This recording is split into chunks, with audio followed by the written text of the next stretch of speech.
by'umwihariko uyu mwana nago yavutse ku giti, afite papa we umubyara kandi banasa kubi, nawe reka tumuhe umwanya avugisha abantu cyangwa se abasuhuze. N'ubwa mbere murakoze.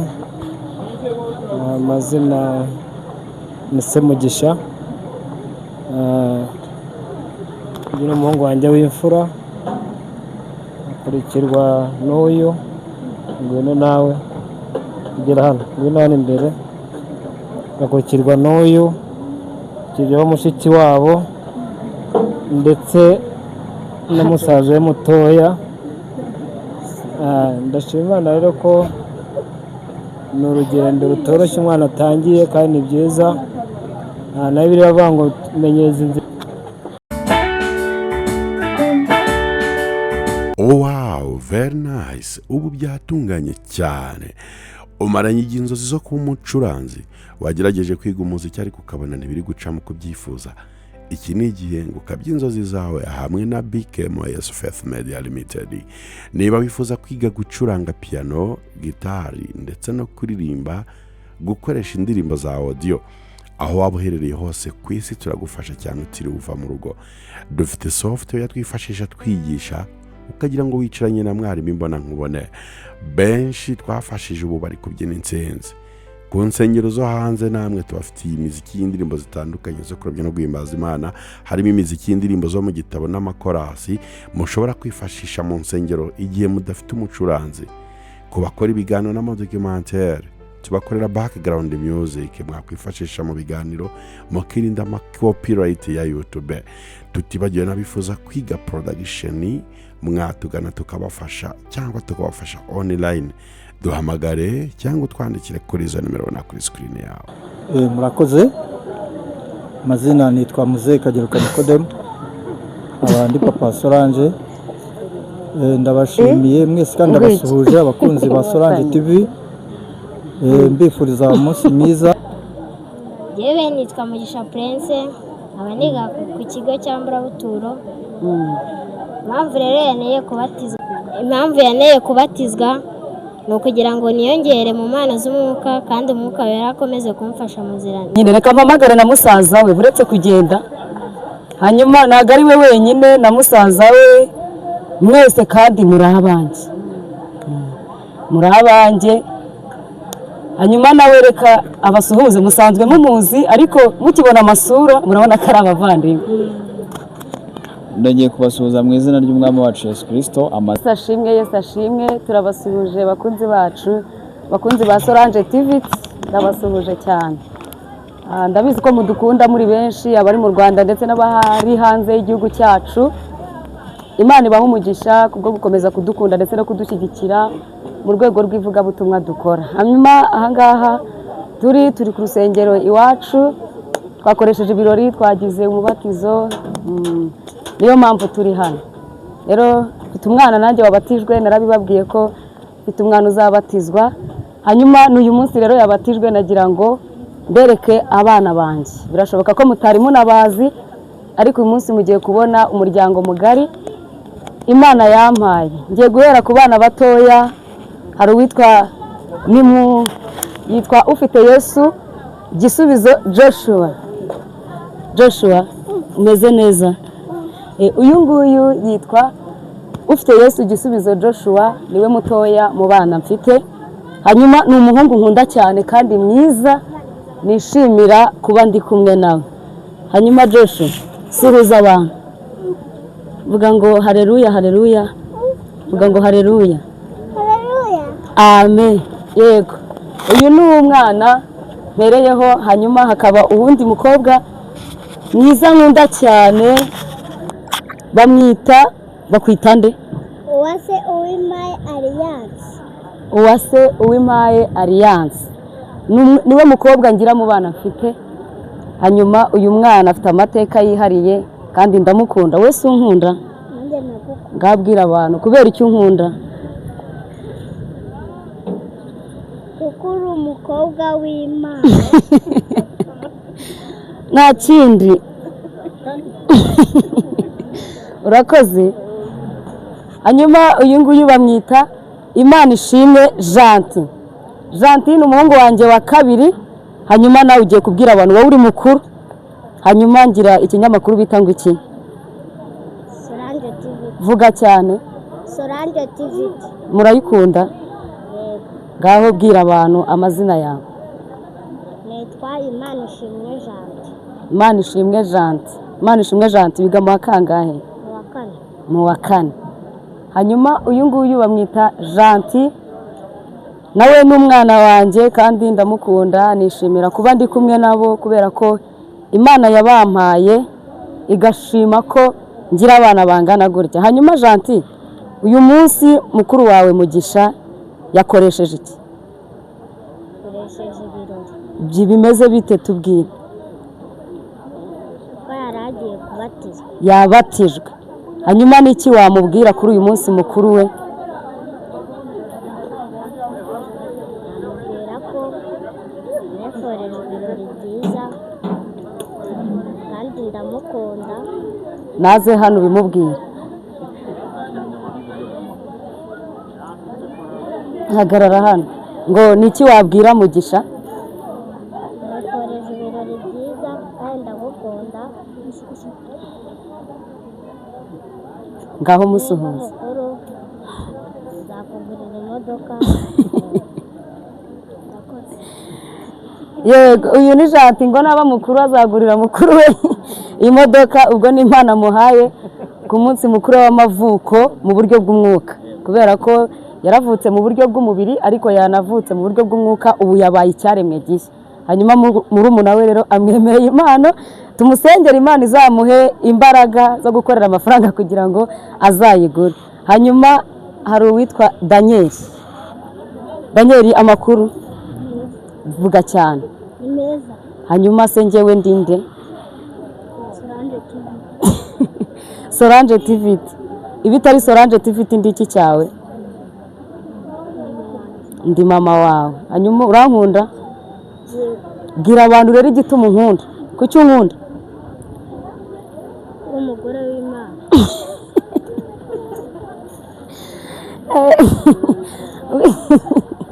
W'Imana cyangwa umwana w'Imana? Nta kindi. Daniel ni umwana wa gatatu, nawe reka tumushyire hano. Ubwo uru ni urubyaro rwanjye. Joshua, ngwino. Aba bose ni abana banjye. Hanyuma Mugisha, ngwino. Wowe wabaye mukuru. Wabaye mukuru wako. Yewe nitwa Mugisha Prince, nkaba niga ku kigo cya Mburabuturo. Impamvu rero yaneye kubatizwa. Kandi tubakwemera amateraniro yanyu yose. Imana nyir'ubuntu yaguhamagariye muri Yesu Kristo ikweze gutunganye kandi guhe kutanyeganyezwa n'iby'isi, ishimwe ikuzo no guhimbazwa ibya iteka ryose. Amen.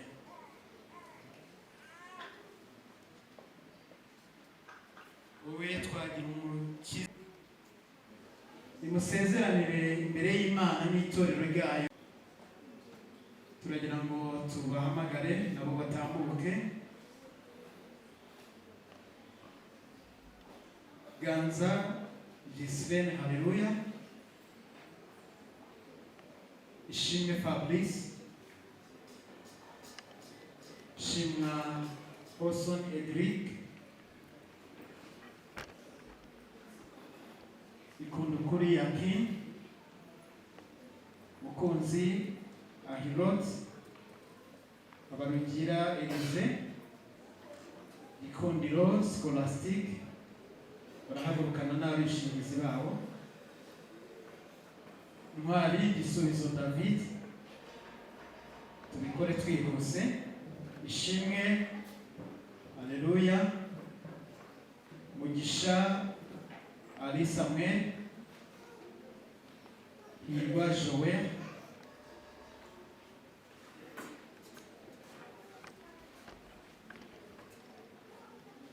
Abarugira Endleo Honore, Mugisha Prince, Uwineza Joyce, Byiringiro Elisa.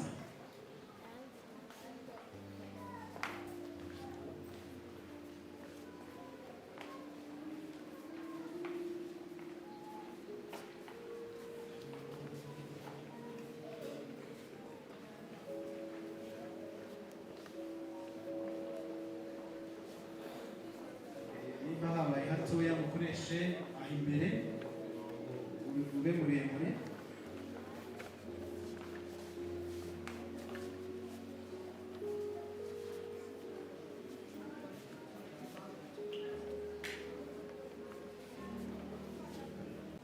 Mwumve amasezerano mugiye guhabwa, hanyuma nimumara kuyumva mukumva muzayubahiriza, mwese muri buvugire hamwe muti turabisezeranye. Nizeye Imana Data wa twese waremye ijuru n'isi ko ariyo Mana yonyine kandi ko nta yindi Mana ibaho. Mwemera gukora ibyo ishaka. Yesu Kristo umwana w'Imana w'ikinege, umwami wacu wahindutse umuntu akabyarwa akabambwa ku musaraba kubw'ibyaha byanyu kugira ngo abahindure abana b'Imana. Mwizeye umwuka wera w'Imana ubahesha kuvuka ubwa kabiri no kumenya ubwiru bw'Imana, kandi mukamenya ko ariyo ishobora kubaha impano zose zo kwizera. Mwemera ko Yesu Kristo yabahamagariye guhinduka intore ze kugira ngo mumuvuge hose, muhamirize abantu bose ibyiza yabakoreye mudatinya. Musezeranye gutandukana n'imirimo ya Satani, muzinutswe icyaha cyose gikorwa rwihishwa cyangwa ku mugaragaro, kandi muzajya mwitandukanya n'abanyangeso mbi. Musezeranye kumvira itorero ribaciriye uyu munsi kujya muza mu materaniro yose ribahamagayemo kugira ngo mugaburirwe ijambo ry'Imana, mwegere ameza y'umwami wacu muhabwe ifunguro ryera. Musezeranye gusenga iminsi yose musoma igitabo cy'Imana cyangwa mugisomerwa, mukoreshereza Imana ubwenge bwanyu bwose n'impano zose mufite mu mirimo yanyu yose, ndetse mugakoreshereza Imana n'ubutunzi bwanyu umurimo w'Imana. Nimba ariko mubyemera, babaha mikorofone. Presbyterienne mu Rwanda, kandi kuva ubu mumenye ko mufite umwanya ku meza y'umwami n'uruhare mu mirimo yose y'itorero. Umwuka wera w'Imana abahe impano zose ziranga intore z'Imana, buri munsi bajya bahindura bashya kugira ngo murusheho kumukorera. Amen. Amasezerano turayashoje, ariko nyuma y'iteraniro harakurikiraho igikorwa cyo kubatizwa.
turusheho kukwizera no kwamamaza niba turi bose kandi imbaraga zawe z'umwuka wera zibagende mu bihana imana ubuzima bwabo bwa buri munsi bagatangira kugaragara impinduka uhereye none kugeza igihe kidashira.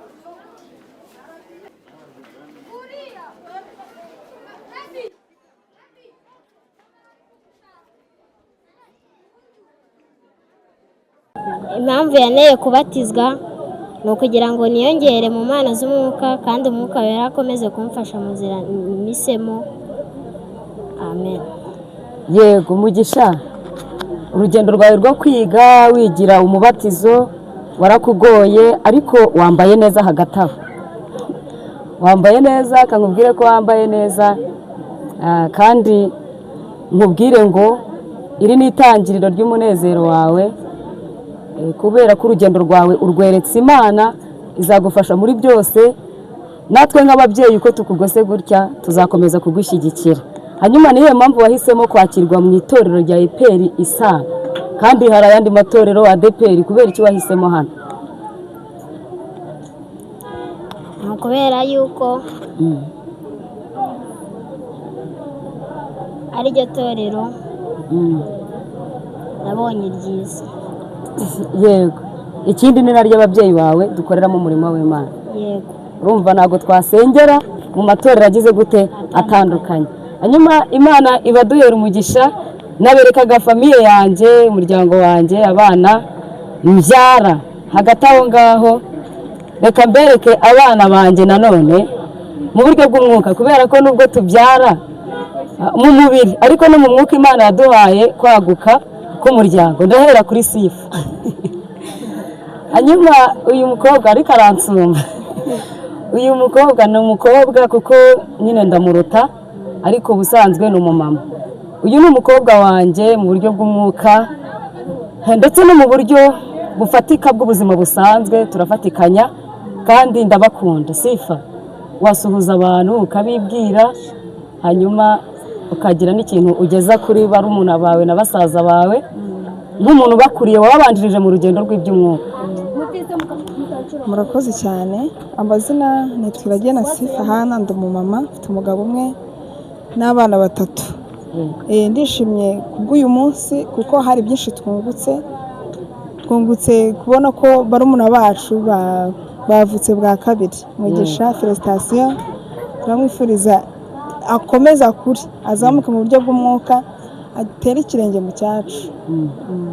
Ubwo rero ndishimye cyane, biranejeje kongera kubonana n'umuryango nari mbakumbuye cyane, harashize igihe kinini ariko nongeye kwishima uyu munsi, ndanezerewe.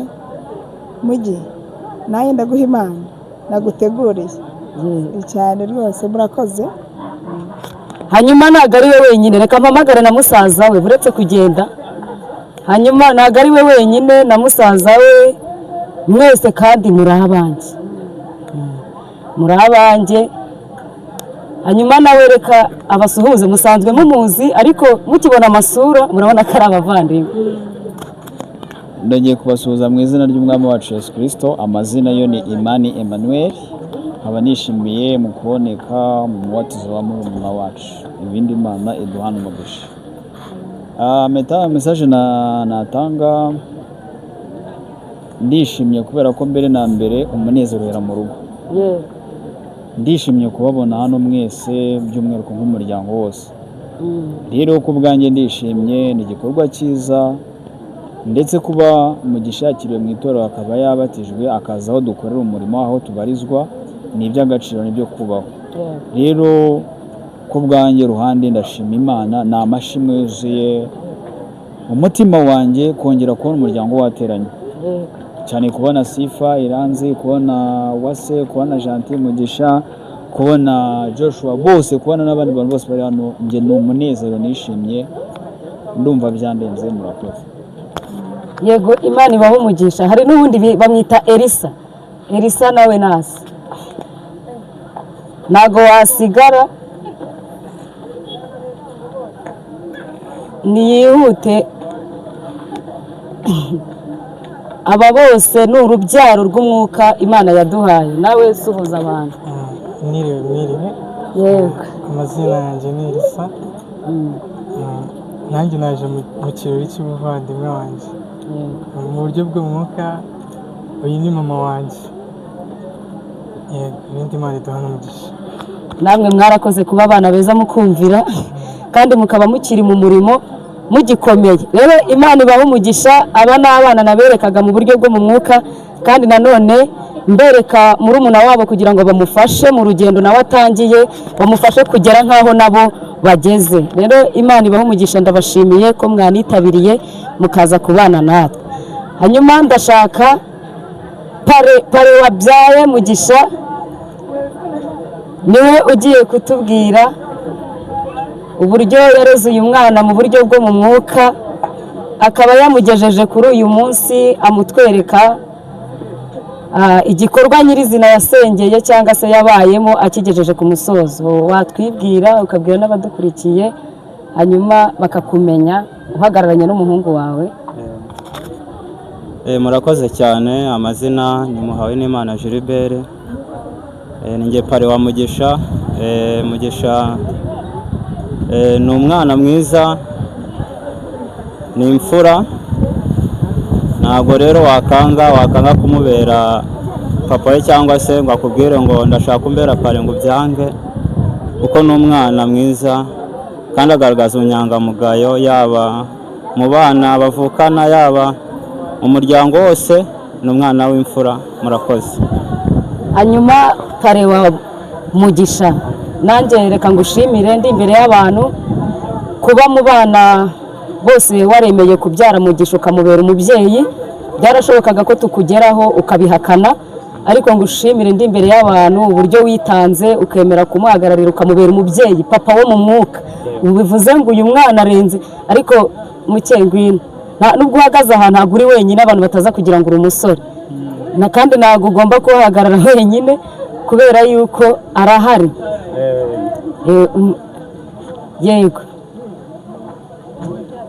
Yego, impamvu nari mbikoze gutya ni ukugira ngo abantu bataza kubyitiranya bakagira ngo uracyari umusore. Nari nshatse kukubwira ngo uyu mwana ubyaye ugomba kumureba cyangwa se ugomba kumubera amaso nk'uko uwawe wo mu mubiri wamubera amaso. Uyu ubyaye wo mu mwuka ugomba kumujyana ukamushyikiriza Imana, kubera yuko urabyaye mu buryo bw'umwuka cyangwa se mu buryo bwo kubyarira Imana.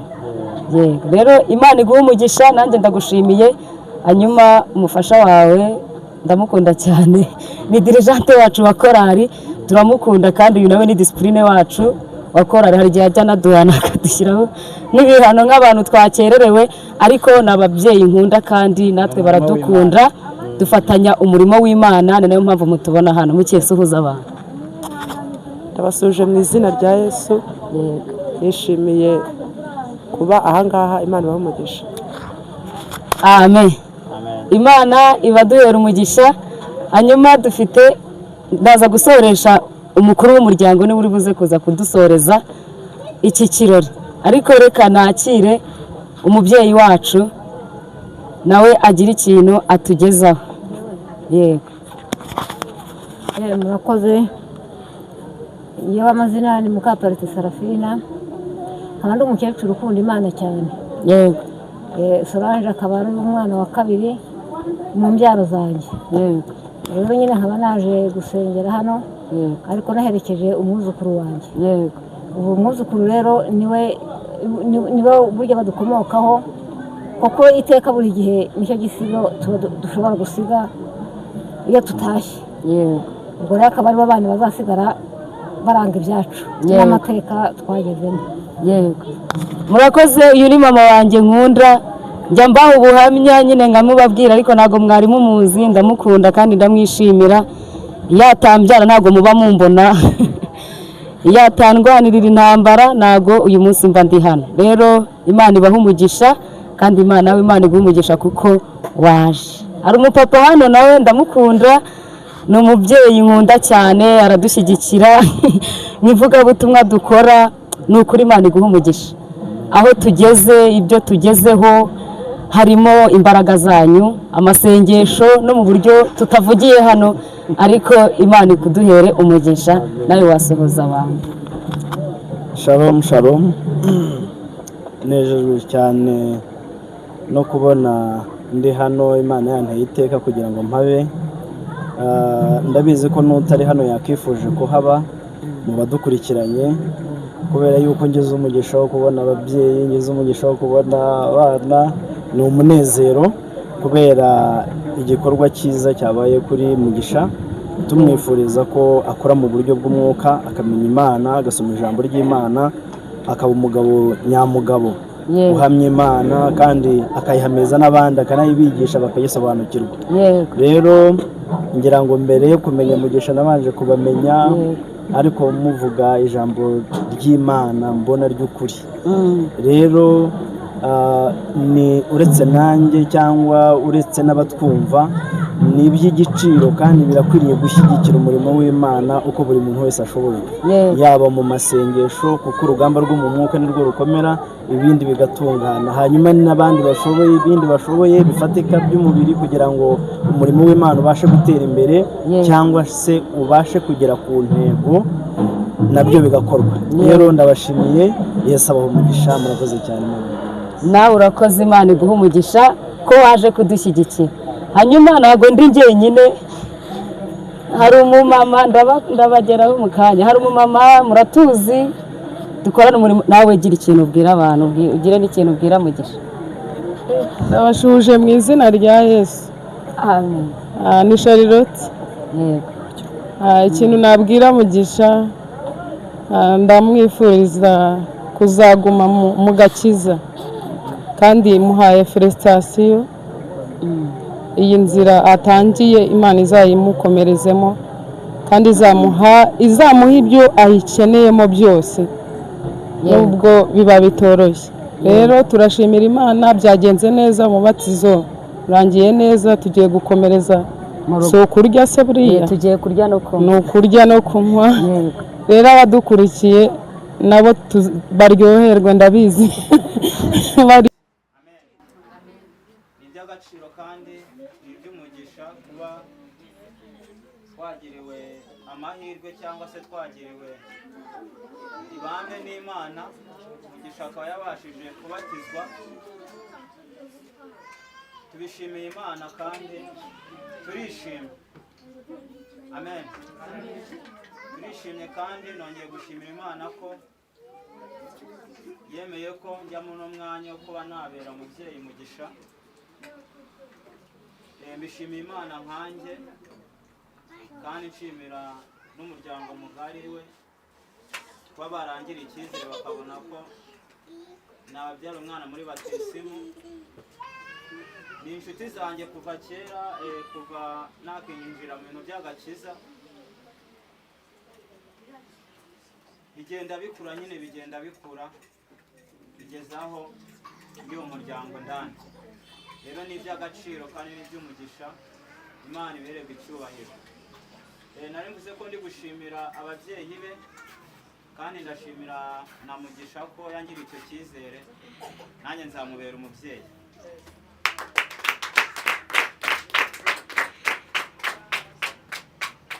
Murakoze, nzamubera umubyeyi, nzagerageza aho mama atari, n'aho papa atari, n'aho abavandimwe batari, yewe azajya azanyegere, icyo nzashobozwa njye nzakimufasha. Nimba ari inama antezeho nzazimugira, nimba ari icyo yabuze runaka muhaye uburenganzira azajya azambwire, mu bushobozi bwanyu mfite nzangerageza ngira icyo gikoraho.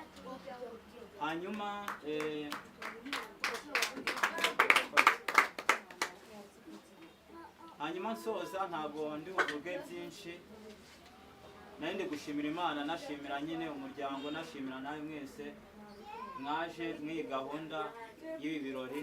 Imana ibahereze umugisha. Amen.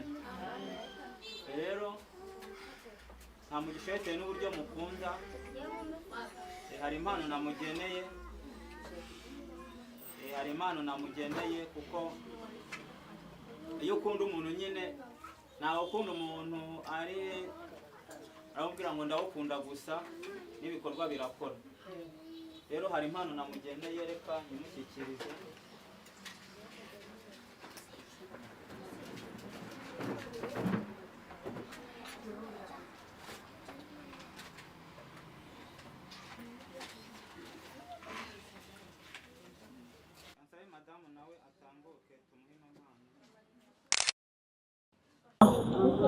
reka dutuze kugira ngo tuvugane tutari mu rusaku, nibyo biba byiza.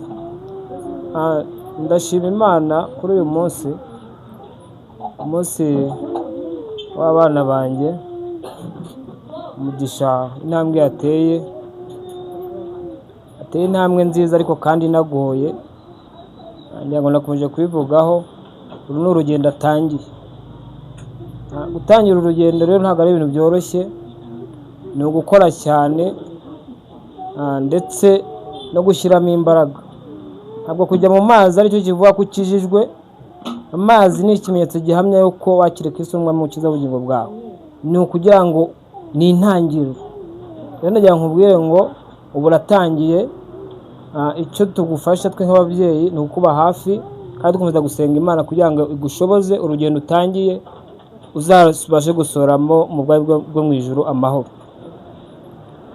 Rero nateguye impano ya Mugisha, ariko ntabwo ari wenyine kuko mfite abana benshi, bose irabareba ariko ihagarara niwe kuko ari we wagiye ufite ibirori, ariko ni impano yanyu mwese. Muraza kuyipfundura murebe icyo musangamo, mwese muraza gufatikanya gushima Imana. Ngira ngo impano genda uzane ya mpano.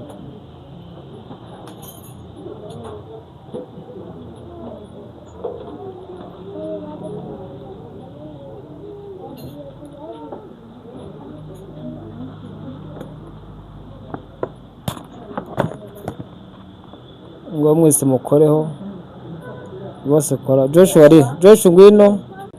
Ababyeyi buriya turabyara ariko Imana itadufashije ntacyo twakora. Rero nshimiye Imana ku bw'aba bana banjye. Aba bana mbabwiye ngo mbifitemo ngo uruhare rwo kugira ngo babe basuku, babe bameze uku. Oya, ni Imana. Mbona Imana ibambika, mbona barya, mbona biga. Iyo ngiye kubivuga bimbera amateka. Sinzi Charlotte niba ari hano hafi.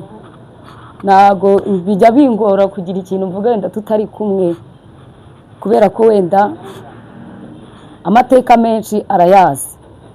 Rero nshimiye Imana yanyambikiye umwana. Uyu mwana naramusezeranyije ndamubwira ngo Mugisha uvuka wavutse nabi, wambara imyenda y'imisabano. Ndamubwira ngo ngewe nubatizwa nzagushakira umwenda uwo wabuze uvuka uzawubona ubyarwa mu mwuka uvuka bwa kabiri. Rero nshimiye Imana ndi imbere yanyu yanyambikiye umwana. Ngiye nabirebye birandenga, numva amarira araje. Nta ruhare rwanjye rubirimo, ni ukuboko kw'Imana konyine, kuko ngewe nta mafaranga, nta wundi mbikesha, ni Imana yonyine. Rero aba bana bombi uko tubanye cyangwa uko turi kumwe, ndashimira Imana uko basa. Ndashimira Imana isura bafite. Abana 5 ntabwo biba byoroshye, ariko bariga kandi Imana iduha kurya, ikaduha kwambara. Urabona ko tutari hanze, turi no mu nzu. Ibi byose rero ni imirimo y'Imana. Rero icyo nshimiye Imana ni ku ruhande rw'itorero, nk'uko dufite umukuru w'itorero Garasiane ryakiriye Mugisha, rikamwakira nk'umukristo mushya ugiye gukomeza umurimo w'Imana muri EPR Presbyterienne mu Rwanda, batitaye ku gihagararo cyangwa mu muryango, bakavuga ngo uyu mwana akwiye kuba umwe mu itorero ryacu. Rero ndashimira paruwase yacu, itorero ryacu ryakiriye umwana, akaba agiye kurikoreramo umurimo. Ajya ambwira ngo azaririmba, n'undi yaririmbaga muri Blessed Choir, ariko noneho bagiye kuririmba abyemerewe neza, nta kintu kimutangira. Rero nshimire ku ruhande rw'itorero na Garasiane utuyoboye mu itorero ry'ibanze rya Bwiza, kuba yemeye kubwira abantu bose tubana mu itorero ry'ibanze rya Bwiza, akavuga ati muze kwa Mugisha duhakorera umunsi mukuru. Jewe byanejeje, Claude byanejeje kuba waje, nawe byanejeje kuba waje, kandi namwe mwese byanejeje. Makire ni mubyeyi wacu mu itorero ry'ibanze, mwese ndabishimira kandi ndabakunda. Ikindi nshimiye Imana ni ku bwa Charlotte. Charlotte turafatikanya mu buzima bukomeye. nimbabwira ngo bukomeye nta mafaranga afite ampa nanjye ntayo mfitemo, ariko inkunga z'amasengesho abasha kudufashamo gusenga, mufata nk'umubyeyi ku ruhande rwanjye, ubundi nkamufata nk'umuvandimwe. Rero ku bwanjye Charlotte ndamukunda, ni ikintu ndimo no gutegura vuba nshaka kuzakora, kuko ni babiri, harimo n'ubundi harabita Mama Keve ndimo kubategurira, kuko ni abantu bambereye inshuti nyazo z'umumaro nakwirata ndi mu bandi. Rero Charlotte amfasha gusenga, amfasha mu mirimo itandukanye, nta gikorwa na kimwe nkora ndi njyenyine tutari kumwe. Rero ndi imbere yanyu musabiye umugisha, kandi Imana yo mu ijuru izanamuhe ingororano, kuko nta kindi mu isi namwifuriza izamuha ijuru. Rero ikindi kintu numva nasorezaho, uyu mupapa yaturutse Nyagatare,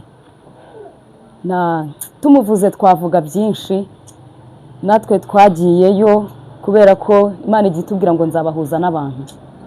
Rero burya abantu iyo Imana iguhuje nabo ntabwo bibaguhaye ngo basuzugure, bibaguhaye ngo bafate neza, kuko abantu ni umutungo w'Imana.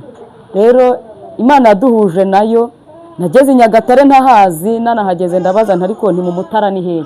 Bati urabaza mu Mutara kandi wahageze. Nari nzi ko bitandukanye, Nyagatare iri ukwayo n'Umutara uri ukwayo. Rero twarahageze batwakira neza, turamukunda. Ikindi mbivugira imbere yanyu, ni umupapa afite famiye nziza cyane. Buno umwe yagiye ku bitaro i Kanombe, undi ajya mu biki, mbese bagabanya, ariko aravuga ati nanjye mpaboneke. Rero ikindi ni umuterankunga wanjye, amfasha mu bijyanye n'amasomo mba ndi kwiga cyangwa se mba ndi gukurikirana. Burya tujye tuvuga umuntu agihari, iyo yapfuye kujya kuririra ku isanduku ngo yarangiriye neza. Mu by'ukuri mubyeyi ndagushimira, kubera ko nubwo amasomo nari ndi kwiga mu cyiciro cya mbere amezi 3 ntago nayize neza kubera imbuti yajemo, ariko ayandi 3 agiye gukurikiraho ndatekereza ko ngiye kuyakurikirana neza, kuko hari icyo Imana yakoze. Rero Imana ikumera umugisha, ibintu Imana ikomeje kugenda igukoresha kuri famiye yanjye, ku muryango wanjye. Imana iguha umugisha kandi guherekeza amahoro, ubwo ugiye gutaha ugereyo amahoro. Rero namwe ndabashimira, muri inshuti zanjye, turakorana umurimo w'Imana ku rusengero. Imana ibaha umugisha, ndumva nasoreza aho ngaho. Murakoze.